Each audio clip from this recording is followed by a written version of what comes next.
Hi guys, मैं Sanjay sol. कैसे आप सब लोग? तो आज आपके यहाँ पे लेके आया हूँ मैं स्पेशली आपका छत्तीसगढ़ पुलिस भर्ती में जो कट ऑफ आएगा, मेरे अनुभव से अनुमानित हर हिसाब से। अगर ये वीडियो को लास्ट तक देखोगे तो समझ आएगा, ऐसे में आपको समझ नहीं आएगी क्योंकि वीडियो तो लॉन्ग बनने वाला है। पहले बताऊंगा मैं बॉयज का और उसके बाद बताऊंगा गर्ल्स का। सिचुएशन ये है कि फिजिकल में अगर 3 चांस लेगा तो कितना नंबर का आपका कट ऑफ बनेगा, और अगर उसी में एग्जाम आपका डिपार्टमेंटल लेता है तो कितना नंबर का आपका कट ऑफ बनेगा। ये मैं आपको जोड़ूंगा, ये एक पहलू। दूसरा पहलू होगा कि फिजिकल अगर 3 चांस देता है और एग्जाम डिपार्टमेंट ना लेके व्यापम लेता है तो कितना कट ऑफ बनेगा, क्योंकि दोनों का कट ऑफ अलग बनेगा। क्योंकि एग्जाम व्यापम हल्का सा हार्ड एग्जाम लेगा ना, इससे मैं दोनों के हिसाब से आपको कट ऑफ बताऊंगा। ओके गाइस, इसको समझने की कोशिश करना। और दूसरा मैटर कि अगर डिपार्टमेंट एक चांस देता है फिजिकल में आपको और डिपार्टमेंट ही आपका एग्जाम लेगा तो कितना कट ऑफ बनेगा। और दूसरा पहलू ये है उसका कि अगर डिपार्टमेंट आपका एक चांस लेता है और व्यापम आपका एग्जाम लेगा तो कितना कट ऑफ बनेगा। इसलिए ये वीडियो में ये सब कुछ मैं आपको बतलाऊंगा। इस वीडियो को लास्ट तक के बन रहे और चैनल पर नए तो चैनल को लाइक और सब्सक्राइब जरूर कीजिएगा। ओके गाइस, ताकि आने वाली वीडियो आप तक पहुंच सके। तो गाइस स्टार्ट करते हैं वीडियो को। तो आपको बताता हूँ कि पहला सिचुएशन गौर से सुनना तो समझ आएगा ना, वीडियो को छोड़ोगे स्किप करोगे तो समझ नहीं आएगा। ठीक है, हर तरीके से बताऊंगा। पहले स्टार्ट करते हैं अपन वॉइस का। अब समझो इस चीज को, अगर डिपार्टमेंट डिपार्टमेंट मीन्स दो चीज आ रहा हूं, डिपार्टमेंट और व्यापम। ठीक है, दोनों अलग अलग है। डिपार्टमेंट मतलब आपका पुलिस विभाग को मैं बोल रहा हूं डिपार्टमेंट। ठीक है, व्यापम एक संस्था है जो एग्जाम लेती है। ठीक है, तो अधिकतर ये होता है कि डिपार्टमेंट ही एग्जाम लेता है। ठीक है, लेकिन अब जैसे मैं हूँ जेल प्रहरी में, तो मेरा एग्जाम मेरा फिजिकल डिपार्टमेंट लिया था और मेरा एग्जाम व्यापम लिया था, जिससे पेपर बहुत ज्यादा हार्ड आ गया था। ठीक है, तो ये समझ लीजिए डिपार्टमेंट अगर एग्जाम लेगा तो आपका इजी आएगा और व्यापम लेगा तो आपका बहुत ज्यादा हार्ड आने का संभावना बनता है। ठीक है, जिस प्रकार से अभी नगर सेना का ऐसा चल रहा है रुझान की व्यापम एग्जाम लेगा। ठीक है, तो नगर सेना का लेगा तो स्वाभाविक सी बात है कि आपका इसका भी लेगा डीएफ का। ठीक है, और अगर व्यापम लेगा तो भर्ती बहुत अच्छी फेयर होती है ना, इसलिए सोचो कि आप भी कि व्यापम ले। ठीक है, तो स्टार्ट करते हैं कि अगर डिपार्टमेंट आपको 3 चांस में फिजिकल लेता है। ठीक है, मेरा बात गौर सुनना, डिपार्टमेंट अगर आपको 3 चांस में फिजिकल लेता है और अगर डिपार्टमेंट ही आपका एग्जाम लेता है तो कट ऑफ कितना बनेगा, गौर करना। जनरल का कट ऑफ बनेगा इस स्थिति में कि डिपार्टमेंट आपका एग्जाम लेगा और डिपार्टमेंट ही आपका फिजिकल लेगा और कंडीशन है 3 चांस की। ठीक है, तो जनरल का आपका कट ऑफ बनेगा 145। 145 प्लस में जनरल का सिलेक्शन हो जाएगा। ठीक है, ओबीसी का बनेगा 140, 140 में सिलेक्शन हो जाएगा। एससी का बनेगा 136, 136। एसटी का बनेगा 132, 132 नंबर में एसटी आराम से उड़ जाएगा अगर 3 चांस देगा और डिपार्टमेंट एग्जाम लेगा तो। दूसरा कंडीशन की बात करते हैं, आपको स्क्रीन में दिख रहा होगा कि अगर डिपार्टमेंट 3 चांस लेगा और एग्जाम व्यापम लेगा तो क्या होगा। इस कंडीशन में आपका जनरल का बनेगा 140 नंबर 140, ओबीसी का बनेगा 137, एससी का बनेगा 133 133 नंबर और एसटी का बनेगा 128 128 में एसटी का सिलेक्शन हो जाएगा। ठीक है, कंडीशन है कि इस बार एग्जाम व्यापम ले रहा है और अभी भी आपको 3 चांस दे रहा है फिजिकल में।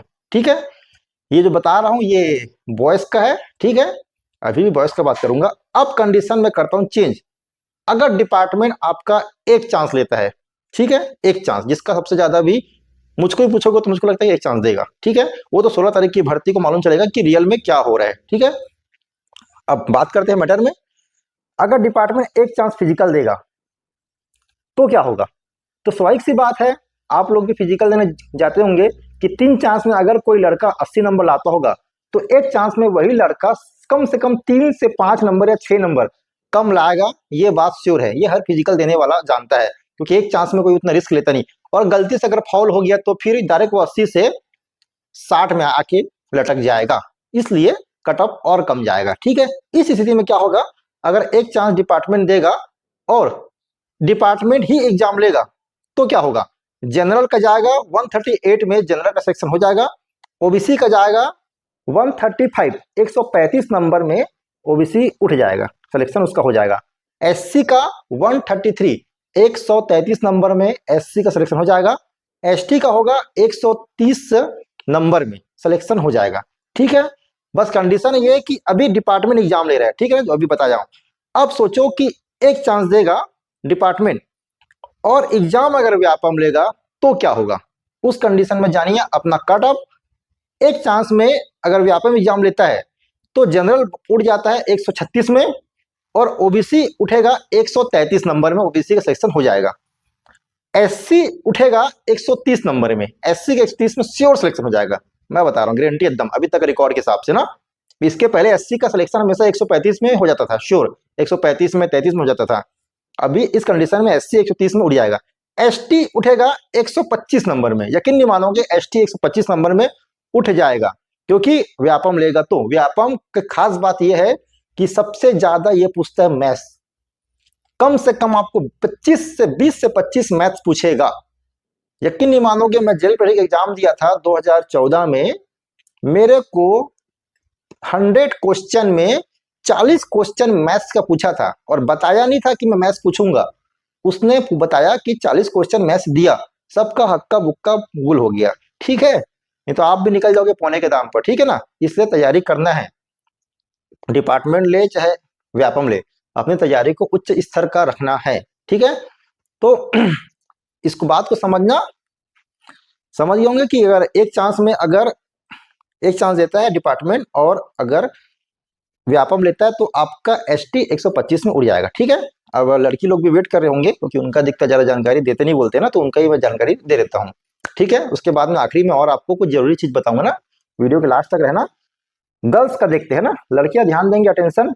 डिपार्टमेंट अगर लड़की लोग का लेता है 3 चांस में फिजिकल और डिपार्टमेंट एग्जाम लेगा तो कितना कट ऑफ बनेगा। जनरल वाली लड़कियां ध्यान देंगे, जनरल आपका 130 में लड़कियां उठेंगी, उससे कम बात नहीं चलेगा। ठीक है, ओबीसी में 125 नंबर, एससी में 122 नंबर 122 और एसटी में 120 नंबर लड़कियां हो जाएंगी पास। ठीक है, सिलेक्शन हो जाएगा, कोई दिक्कत नहीं है। लेकिन कंडीशन 3 चांस देता है और अगर व्यापम एग्जाम लेता है तो क्या होगा। जनरल में 128 की लड़कियां उड़ जाएंगी, 128 में लड़कियां उठेंगी, ओबीसी में 122 में उनका हो जाएगा, ओबीसी में 122 122 नंबर में, एससी में 120 नंबर बहुत है, कोई दिक्कत नहीं है, ध्यान देना। और एसटी वाली लड़कियां 118 नंबर 118, ठीक है, 180 में लड़कियां उठ जाएगी। ठीक है, कोई दिक्कत नहीं, जाएगा सिलेक्शन उनका हो जाएगा। ठीक है, गर्ल्स में डिपार्टमेंट अगर एक चांस लेता है, ठीक है, एक चांस आपको देगा फिजिकल में और डिपार्टमेंट ही एग्जाम लेगा तो क्या होगा। जनरल की लड़कियां 125 में, ओबीसी 120 और एससी 118 और एसटी 115 में सिलेक्शन हो जाएगा। ठीक है, कंडीशन की बात करते सेकंड की, अगर आपका डिपार्टमेंट फिजिकल लेता है और एक चांस देगा और व्यापम ही आपका एग्जाम लेगा तो क्या होगा। जनरल में 122 में लड़कियों का सिलेक्शन हो जाएगा, ओबीसी में 116 और एससी में यकीन नहीं मानोगे 112 और एसटी में श्योर है 110 में सिलेक्शन हो जाएगा। 110 सोचो, मतलब लड़कियां अगर कोई एसटी लड़की 55 फिजिकल और 55 पेपर लेके आती है तो उसका सिलेक्शन हो जाएगा। अब आपको लगेगा ऐसा कैसे हो जाएगा, इतने कम में कैसे हो जाएगा। यकीन नहीं मानोगे, जब मैं जेल प्रहरी का अभी भी जाके आपको नेट में मिल जाएगा, जब मैं एग्जाम दिया था मेरा 100 में 100 में 70 नंबर आया था, 70 नंबर। टॉप इलाके में मतलब 5 लोग ऐसे थे जिसका 70 के ऊपर नंबर आया था, जिसमें से मैं भी एक था। बाकी हम लोग 12,500 लोग एग्जाम दिए थे जेल प्रहरी में 800 पोस्ट के लिए। यकीन नहीं मानोगे 40 मतलब सराउंडिंग 10,000 लोग ऐसे थे जो 40 नंबर नहीं पा पाए थे। क्यों? क्योंकि एग्जाम व्यापम लिया था। मैं पहले बताया हमारे में 40 मैथ्स आया था, इसके बारे में किसी को जानकारी नहीं थी। आप नहीं बोल सकते कि क्या एग्जाम दिया है, कितना हार दिया है, उससे कोई फर्क नहीं पड़ता। आप तैयारी किए नहीं हो उससे फर्क पड़ता है। ठीक है, इसलिए तैयारी कीजिए। अच्छे से बोल रहा हूँ, अपना अनुभव शेयर कर रहा हूँ वीडियो बना के आप तक। हो सकता है कि देखो वीडियो हम बनाते हैं कुछ भी तो हो सकता है कि हमारा वीडियो किसी को पसंद आए किसी को पसंद ना आए, ठीक है, लेकिन हम अपने अनुभव से बनाते हैं और बहुत पन हमारा अनुभव सही साबित होता है, इसमें कोई दो राय नहीं है। ठीक है ना, कभी कभार हो सकता है गलत साबित हो गया है, ठीक है, उसका भी याद नहीं है। ठीक है, लेकिन एक बात याद रखना कि आपको एग्जाम की तैयारी करना है, अगर व्यापम आपका ले दिया, क्योंकि बहुत जोरों में खबर चल रहा है कि व्यापम ही आपका एग्जाम लेगा, व्यापम अगर अगर एग्जाम लेगा तो भर्ती का क्या प्रोसीजर बहुत ज्यादा अच्छा हो जाता है और एकदम फेयर चलने का बहुत ज्यादा चांस रहते हैं। ठीक है, भर्ती फेयर ही होगी, इसमें कोई दो राय नहीं है। बहुत अच्छी आपकी सरकार है, अच्छी बहुत फास्ट हो सकता है, हो सके तो अगर आपका जनवरी को 5-6 जनवरी को आपका फिजिकल खत्म है, तो अगर जल्दी गवर्नमेंट को करना चाहे तो वो फरवरी के लास्ट में भी आपका एग्जाम ले सकती है।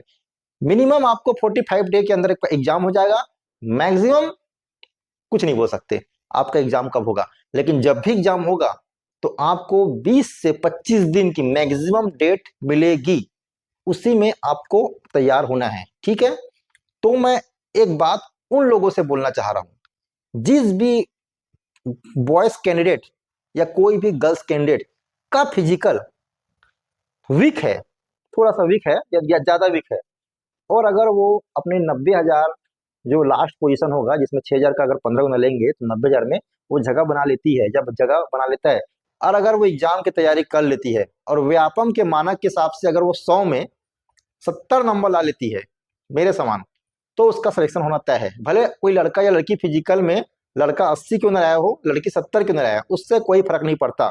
सारा जो खेल पासा पलटेगा वो एग्जाम ही पलटेगा, इतना याद रखना।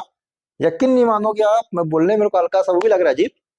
मैं रायपुर से था, सेंट्रल जेल से, एक लड़का ने सबसे मिनिमम नंबर था 4 नंबर, ये रायपुर का था सेंट्रल जेल का, और दुर्ग सेंट्रल जेल से आया था 3 नंबर। सोचो, कोई 100 में 4 नंबर या 3 नंबर भी पा सकता है, उसके बाद कोई 12 पा रहा है, कोई 15 पा रहा है, कोई 16, 20, 25, 30 के मतलब 30 के आसपास बहुत सारे लोग थे, इसलिए बोल रहा हूँ। और जो भी उस जेल प्रहरी के एग्जाम में 40 के ऊपर 45 से 50 पाया था, वो कहीं ना कहीं जॉब लग गया था, इसका बहुत ज्यादा चांस था। ठीक है, तो इसलिए बोल रहा हूं मैं कि अपना फिजिकल और पढ़ाई जोरे से रखिए, और वीडियो को यही खत्म करता हूं। ठीक है, आपको समझ आ गया होगा, समझ नहीं आएगा तो वीडियो को दोबारा देखिएगा, और चैनल पर नया तो लाइक और सब्सक्राइब जरूर कीजिएगा। ठीक है, मेरा भी टारगेट है, मैं भी लाइफ में टारगेट लेके चलता हूँ कि मुझको साल के आखिर तक के 20,000 सब्सक्राइबर कंप्लीट करना है, ये मेरा चैलेंज है। आपका चैलेंज क्या है? साल के आखिर तक आपको अपना फिजिकल का बेस्ट परफॉर्मेंस देना है और 2025 में आपको एक जॉब पाना है, ये आपका टारगेट है। आप अपने टारगेट के लिए काम कीजिए, मैं अपने टारगेट के लिए काम करता हूं। ठीक है, क्योंकि बिना टारगेट बनाए आप लाइफ में कुछ अचीव नहीं कर सकते। ठीक है, और मेरे साथ रहोगे तो हमेशा पॉजिटिव रहोगे। ठीक है, क्योंकि हम लोग नेगेटिविटी को कोसों दूर रखते हैं। ठीक है, तो अपना ध्यान दीजिए और अच्छे से रहिए, और अपने और भी कुछ क्वेश्चन रहेगा तो मुझको कमेंट्स बॉक्स में बता दीजिएगा, मैं वो कि हर किसी को रिप्लाई नहीं कर सकता। ठीक है, तो उसी के जरिए मैं वीडियो बनाता हूँ, और भी जो रणनीति होगी फिजिकल के आसपास की उसकी मैं बताऊंगा। ठीक है, बाकी थैंक यू सो मच, जय हिंद।